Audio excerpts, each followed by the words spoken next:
Hi and welcome to episode 41 of the Lina Knits podcast. I'm Lina and I'm coming to you from Helsinki, Finland, as always. This is my podcast about knitting and yarn, and today there's a little bit of crochet in here as well. So I hope you enjoy it. Today I have a finished object to share with you, some new whips, and I thought I would also talk a little bit about my knitting plans for fall. So let's get to it. First off, what I'm wearing, it's black, so it's not really showing up, but this is the Morganite cardigan that I showed you as a finished object last episode. It's by Corinna Ferguson and it's in one of the issues of Pom Pom magazine, but I think it's also available as an individual pattern on Ravelry. I knit it out of Medaling Toss DK Twist in Onyx, and my hair is in the way. I did attach the 3 wooden buttons. I showed 2 options that I was thinking about for this one, and I went with the larger ones. As you can see, they are quite high up. So there. So buttoned up, it looks like this, which looks nice, but I just have this thing about having things against my neck, like this high up. So probably not going to ever wear it buttoned up, but just as a sort of throw over t-shirt cardigan. It's actually a bit too warm for today, but I'll remove it if I get too hot. Right, but really love it. I think the fit is really nice. I like the lace and how it sort of shows up against the skin. Or if you're wearing, like I will probably in the winter be wearing a long sleeve t-shirt under here, so against the t-shirt then. Even though it's black and you can't really tell the details from afar. The other finished object is again something you've seen a million times here, but it's finally finished, and that is my Asana shawl by Helen Stewart of the Curious Handmade podcast and patterns. And I really love it. The yarn I used is Tricoteries. It's a gradient yarn by Tricotery. And the colorway is called Night Shift. Yes. And it's a lace weight. It's merino and silk mix. 80% merino and 20% silk. I should have written this down somewhere. I didn't have any show notes today, so we'll see how I go. I thought I was going to be doing the larger size, as that's what the pattern advises to do with a lace weight, but I realized a few rows before binding off that I was actually following the directions for the smaller size. But it turned out it's nice. The size is nice, and I used about 75 to 80 grams of the 100 gram gradient. So the only thing is that I didn't get to the grays green, really. It's just shifting to it, but that's what's missing from this shawl, from the gradient.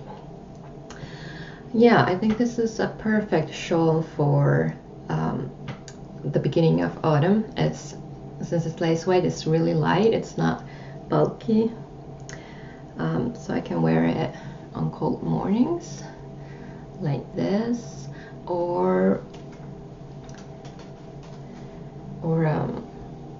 over my shoulders when it gets chilly and I'm working on the computer or sitting down knitting.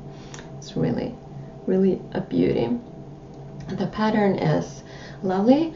I will have to say that it's maybe not for beginners. The lace pattern is quite complicated, and you work the pattern occasionally on the wrong side rows as well, so they're not rest rows. But the pattern is incredibly well written, So if you just go it one stitch at a time, a beginner could do it as well. And yeah, I added beads as the pattern instructed. It's easy to leave beads out, just knit the stitch where you place the bead, but I wanted to put them in. I think they add a nice luxurious touch to it. And there aren't too many of them in here, so it doesn't make it heavy or anything. So yeah, super happy with this whip, finished object, sorry. And it took me a long time to knit this. Because once I got to the lace part, I needed to be in the mindset for following the pattern when I was knitting down. So for half the shawl, it wasn't mindless knitting. So that always sort of makes it go slower for me. And also the beading, the rows where I added beads took, of course, a lot longer than the rows without beads. So. But I was enjoying it from the beginning to the end, so can highly recommend the pattern. And the beads make a nice noise when they hit the table. Okay, so that's the finished object. Then let's move on to whips, and I'll begin with an old one. Oh, that's the wrong side. I finished the first sock in my latest pair of vanilla socks with the Fish Lips Kiss Hill for a change. So the yarn is by Tail and Central in the maple base, 75% merino and 25% nylon, and it was like a twin set, 50 grams each of Knox and Lumos. And in this one I'm using Knox as the main color and doing the cuff, heel and toe in Lumos, and for the pair I will switch them up. So that the next one should be cast on any minute now. And yeah, I'm using 2mm zincs, as I do with all my socks. I did cast on for another sock because I really wanted to cast on for something autumny. That's not a word. And I found out that there's a scary sock knit along going on, or beginning, in a Ravelry group, which I will link to in the show notes, and the show notes can be found in the Lina Knits Ravelry group and on my website linaknits.com. But so yeah, it's from September to October, and it's a free knit along. You get new sock patterns. I don't remember how many and how often, and they're all with sort of a scary theme. And there was a sort of a warm-up sock pattern that you got when you signed up for the knit along, and it's called Convoluted Clues. And it's a toe-up sock, which is new for me. I did Jodie's Magic cast on, and while I think it's a genius cast on, I mean the toe looks really pretty and neat. I hate doing it. I'm not like, I don't know why, but I always have to do it several times before I manage to get past the first row after that. And I really dislike knitting toe-ups. From then on, of course, it's fine once you get knitting in the round. So it's really just stockinette stitch until I get past the heel. It's just stockinette stitch. So the leg portion has some twisted cables and twisted stitches. But I just really wanted to cast on for it, and I wanted to use a yarn that has an autumnal feel. Since it's not heavily patterned, I went with this. And this is again yarn by Tricotery, and it is sock merino 75-25 mix, fingering weight 400 meters and 100 grams, and the color is called You Know Nothing Jon Snow. Now I knew it was self-striping, but I did not know the stripes were this thin. I really like it. I like how it looks, but I'm a little worried that the cables will not show up. But it doesn't matter, it's just such a wonderful colorway with the autumn feel. So I like how it stripes, and then it sort of pulls or has these spiraling stripes within there. So that's another thing, another sock that I'm knitting. I don't know why.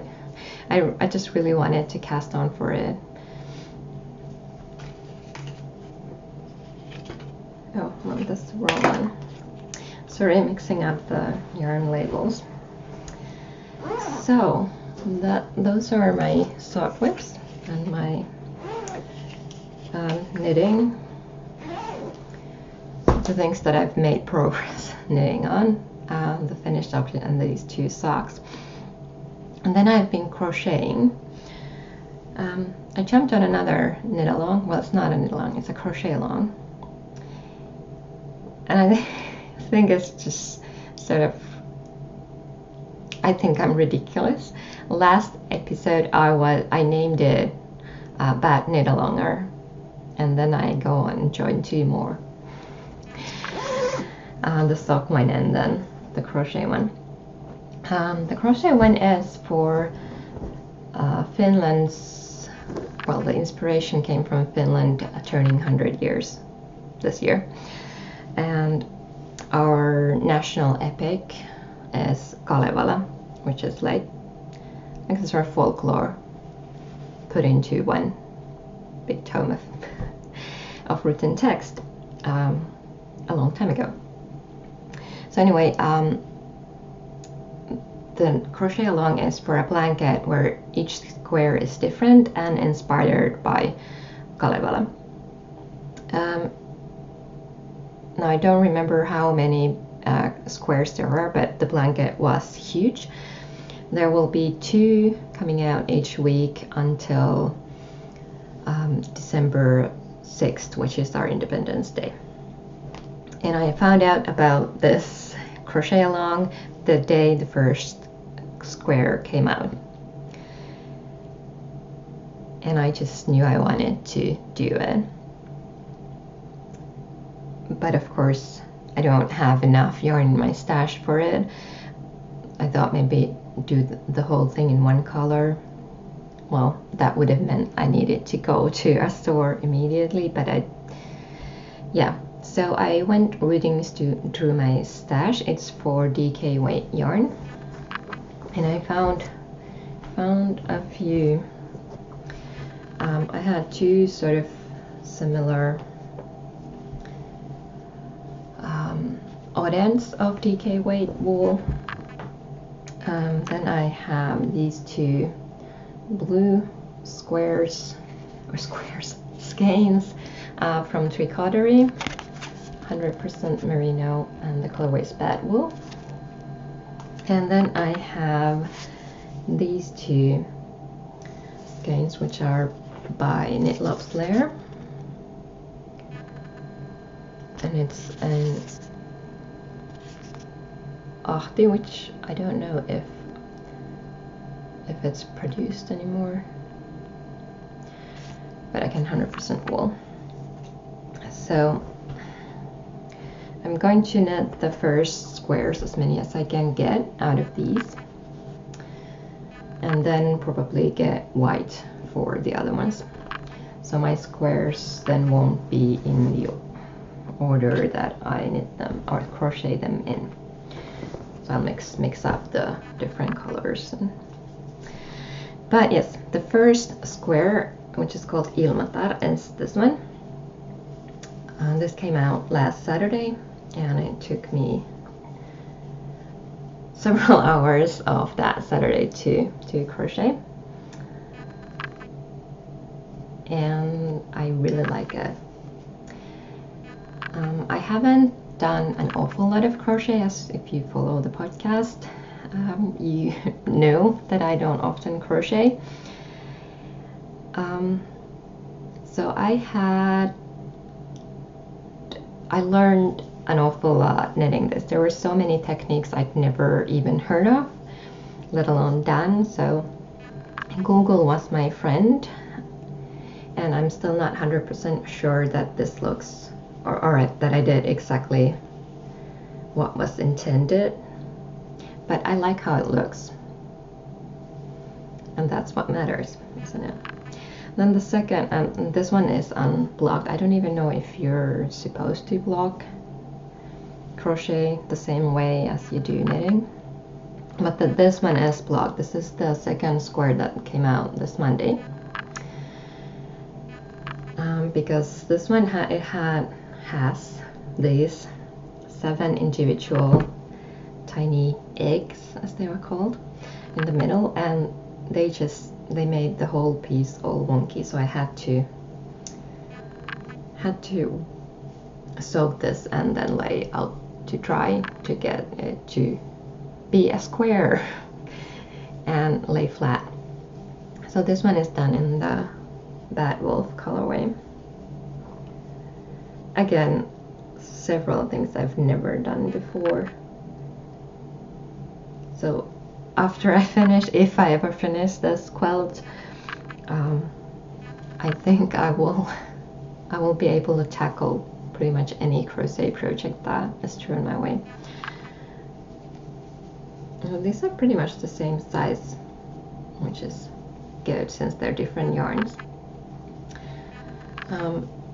When I knit, I am a very loose knitter, so if the pattern calls for size 4 or size 4mm needles, I usually go down to 3.75 or 3.5.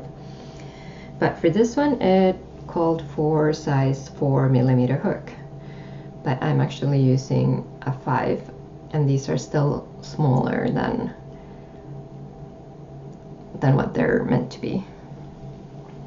A few centimeters smaller, but as long as they're the same size between themselves, I think it's fine.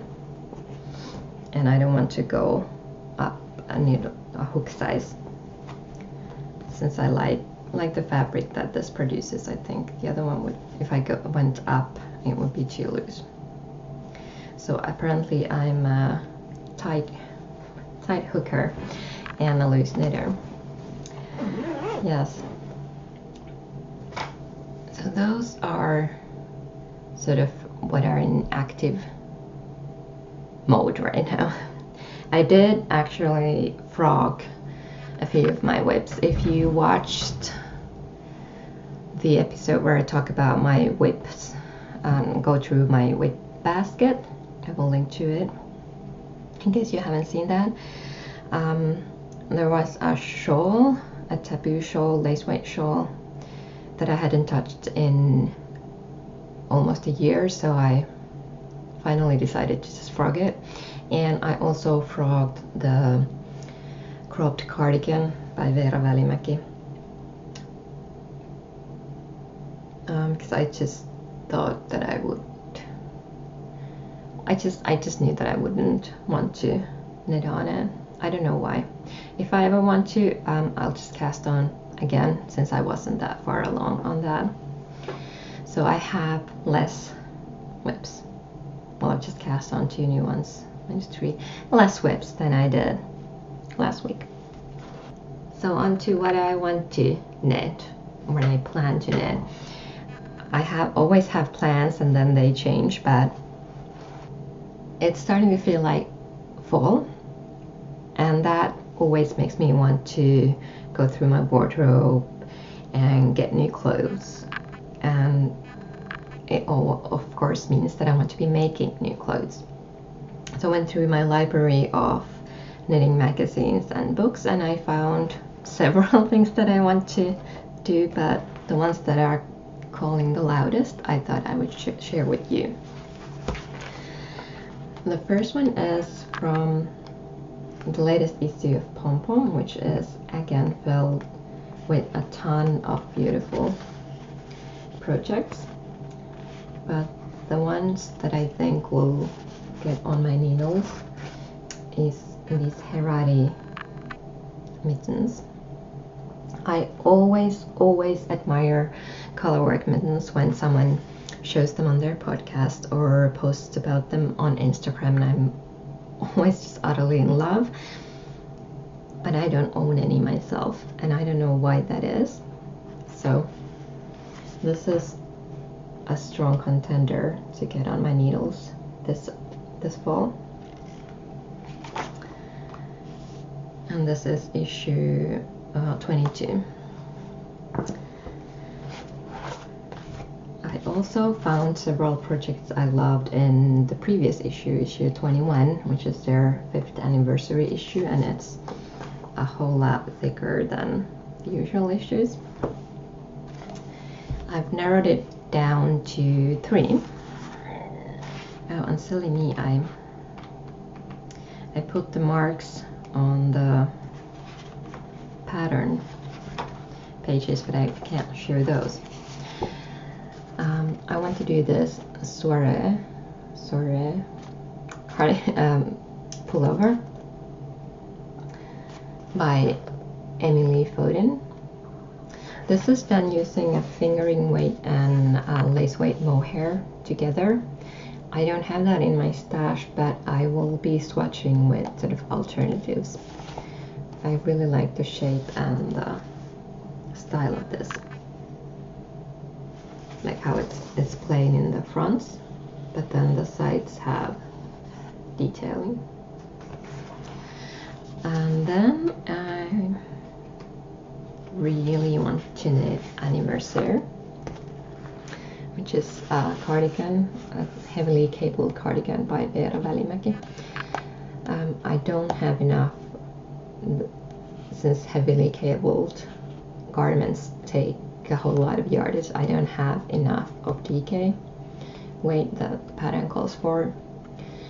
So this will probably something that I will purchase yarn for sometime during the fall or winter. Oh, and then the last bit is something that I can do as a stash buster and a quick knit, which is the Sparkler's hat by Fiona Alice. I just really like the tall rib and the sort of speckled patterning. It doesn't have another picture, but there's another photo where the brim is folded over, but I really like it this way. And then there's one more Pom Pom issue. This is from winter 2015. This is issue 15.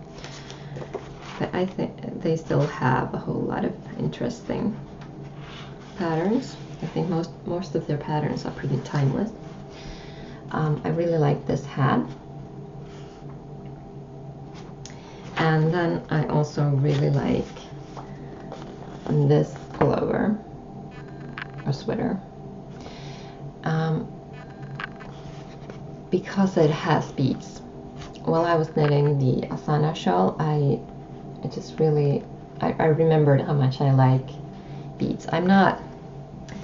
Beads can be too fuzzy or too romantic for my taste, but something like this I think would be a nice for when you want to dress up a bit. So I think I will give that one a go. And the last, well, 2 patterns that I want to share are from the issue 2 of Lina. And this is a spring issue, but the patterns in here, well, any wool patterns really can be knit for any season. I really love the Birkin sweater by Caitlin Hunter. But again, this is something that I don't have stash yarn for. just because I want all of the yarns to be of the same base. So I don't want to use different bases for the different colors. This time, for some reason, I don't like the idea. And another one that would be perfect to wear at home with leggings is this Ujo sort of tunic length sweater. It's by Anke Stryk, and she is the designer that also designed the walk along top that I knit earlier, the short sleeved gradient top that I knit, and I just really liked knitting that. I like how the pattern fits on me, so that's why I think her patterns are ones that have a good fit for me. So there are a lot of simple tunic patterns, but this one has slight details in the back and has pockets, and I think if the fit is similar to that walk along top, then that'll be just perfect. So those are my plans. And before I finish, I want to briefly talk about my design business. If you follow me on Instagram, where I am at Lina Knits, or my Ravelry group, or are a member or a subscriber of my newsletter, which you can subscribe to at linaknits.com/list, you know that I had a pattern for fingerless mitts in the latest Notions issue. Notions is a free online magazine. So the pattern that I designed for them are these really long sort of sleeves. So they don't have a thumb hole or anything, but they can be pulled up like this. Perfect to put on when a t-shirt is not enough, or when you're outside and you just want something extra for your extra layer of warmth for your hands. Simple knit in around, lace panel here, and a tiny cable running on the inside. So it's a free magazine. All the patterns are available for free, so go check them out and like and queue them on Ravelry if you want. And talking about my patterns, I also and getting inspired by fall, I also have a get ready for fall bundle offer going on for 1 week from until September the 5th. So my Elven Dream socks, which I showed in the previous episode that we just released, my All the Roads mitts, DK weight mitts, fingerless mitts that I released last February, and the Merriment hat, the lace hat that has the really slouchy and then the more fitted beanie style, that I released in, I think, June. So those 3 patterns in the as a bundle is for €10. So that's a great deal on all 3. So I'll put a link in the show notes for that offer, but it's only available until September the 5th. So if you're viewing this after that, then I'm sorry, but the offer has run out. But all the patterns are of course available individually. So go check that out and get ready for fall, and I will see you in 2 weeks. So let's stay in touch, and thank you for watching. Bye.